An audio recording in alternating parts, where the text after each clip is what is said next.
Cette caisse, c'est que pour les handicapés ou on est censé laisser passer tout le monde?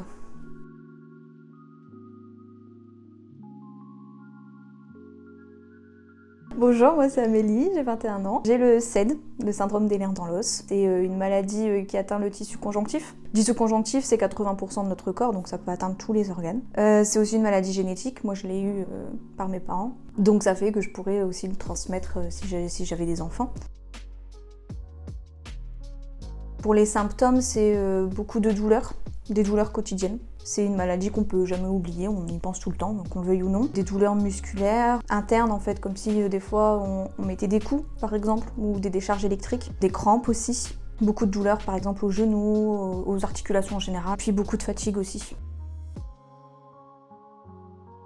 Ouais, la douleur, ouais, parce qu'on peut pas faire toujours ce qu'on veut. Ça peut atteindre le cœur. Moi j'ai des cachets pour le cœur parce que sinon j'avais beaucoup de palpitations. Donc là ça va mieux.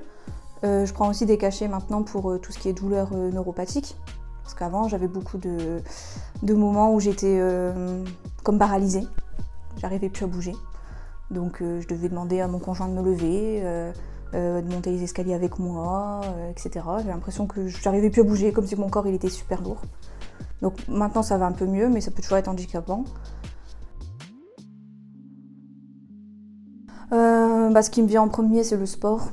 J'ai toujours été plus ou moins sportive par période, mais j'ai fait du handball pendant 5 ans et j'adorais ça. Et quand j'ai repris, parce que j'avais arrêté 1 ou 2 ans, et quand j'ai repris, ça se passait pas forcément très bien, j'avais beaucoup de malaise, je me sentais pas bien par rapport au cœur, mais je savais pas encore que j'avais ça.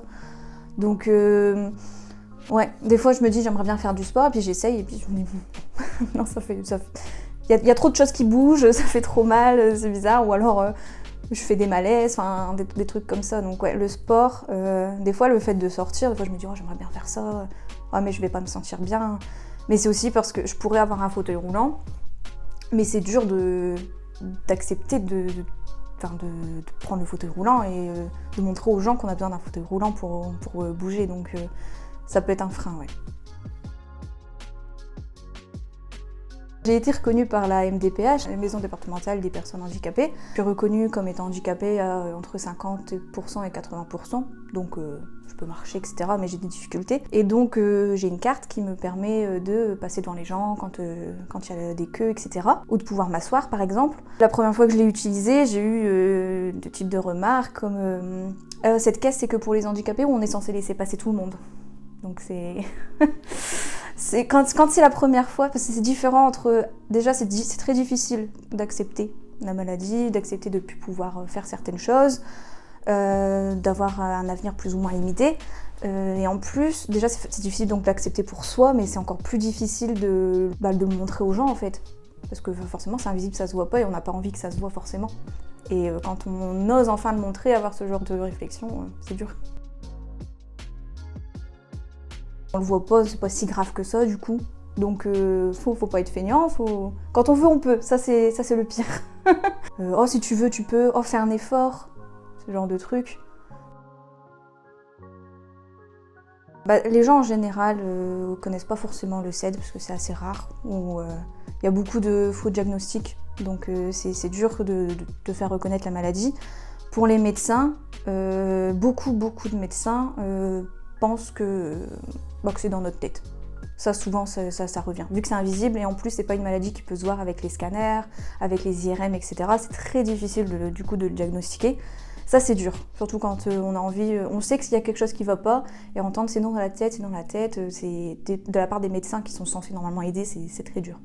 Après, des gens en général, c'est toujours pareil. Moi, j'ai de la chance d'avoir des proches qui comprennent, mais il y en a beaucoup qui ont le SAID, dont les proches ont les mêmes types de réactions, quoi. C'est dur au début, surtout quand on apprend, parce que je l'ai toujours eu, mais plus ou moins, ça s'est vraiment déclaré les douleurs il y a 1 an et demi. Donc c'est dur de l'accepter, parce que on pense jamais qu'à 20 ans on peut être malade et que ça peut impacter toute la vie et on ne sait pas l'avenir, parce que ça peut empirer encore, peut-être un jour je pourrai plus travailler. On ressent une certaine honte en fait, on devrait pas, hein, mais on la ressent et ça c'est dur. déjà d'essayer de pas avoir de préjugés, ça c'est dur, hein, mais essayer de faire comme si que...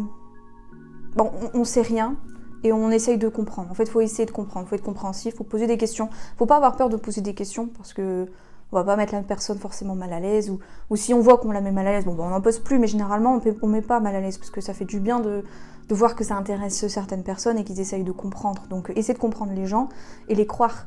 Quand quelqu'un dit qu'il a mal, c'est pas pour se faire plaindre. C'est essayer de comprendre et essayer de croire en ce que les autres disent, tout simplement. Et pas avoir de préjugés. Et si quelqu'un vous passe devant à la queue, même s'il n'est pas en fauteuil roulant et qu'il marche et qu'il a l'air bien, dites rien en fait, parce que vous savez pas la vie que cette personne a en fait. C'est vrai que de toute façon, que ce soit reconnu, même tous les handicaps soient plus reconnus, c'est encore... ça arrive encore trop souvent qu'on voit devant les magasins aucune rampe ou qu'il faut appeler des gens pour mettre une rampe. Enfin, quand on est handicapé, on a envie de se débrouiller tout seul, on n'a pas envie de toujours demander « je peux avoir une rampe, je peux faire ceci ». Donc c'est toujours faudrait que ce soit plus reconnu par tout le monde en fait et qu'on accepte les personnes handicapées parce qu'il y en a énormément en France.